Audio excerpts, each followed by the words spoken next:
धापाखेलको सडकहरूको कारणले, यातायातको कारणले, बाटोको कारणले पनि केही न केही नायक त ओछेलमा परेकै हो। अब यसमा सम्बन्धित निकायले, तालुक निकायले कति ध्यान दिएनन् भन्ने कुरा पनि तपाईँहरूले धेरै कुराहरू थाहा पाउनु भएको छ। नागदाको बृहत विकासको लागि कसले कति सहयोग गरे भन्ने विषयमा पनि बुझिरहेको छ। हामीले वडा कार्यालयको सीमित स्रोत र साधनको आधारमा 33-34 सालको मापदण्डमा रहेको 14 मिटरको बाटो हामीले सम्पन्न गरिसकेका छौँ। केही भाग धमाधम पिचको प्रक्रिया चलिरहेछ, कालो पत्रको प्रक्रिया चलिरहेको छ।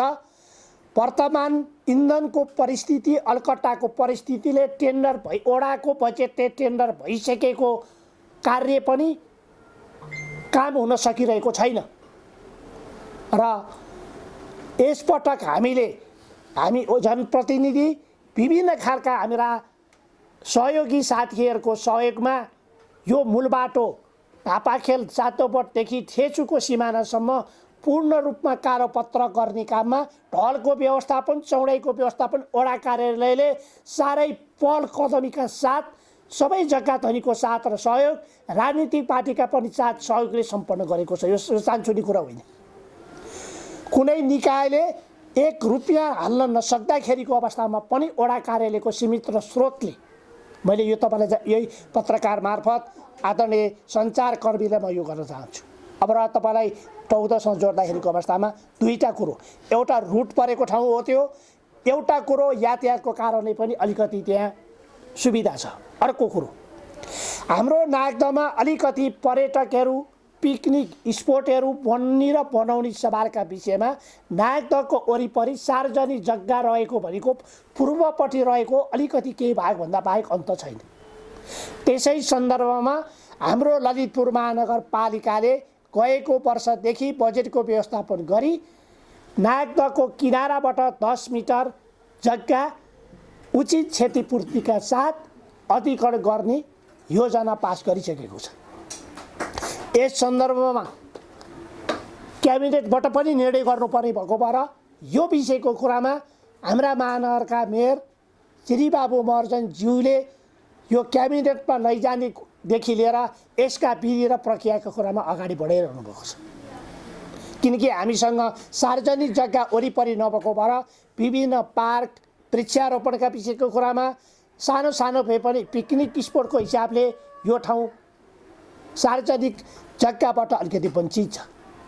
समस्या एउटा त्यो भयो। र अर्को कुरो म तपाईँलाई के जानकारी गर्छु भने अहिले आज साह्रै राम्रो सन्दर्भ मिलेको छ आदरणीय सञ्चारकर्मी मित्रहरूलाई।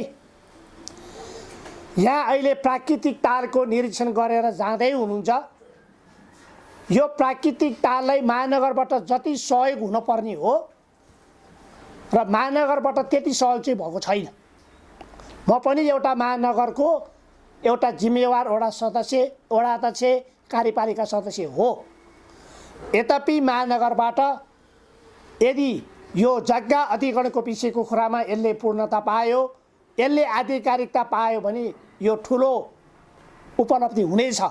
त्योभन्दा बाहेक यो वरिपरि जलभित्र गरिने काम, पानीभित्र गरिने कार्यको लागि समग्र पूर्वाधार विकासको बारेमा यो प्राकृतिक ताल यसलाई कतैबाट ल्याएर पानी हाल्नु परेको छैन।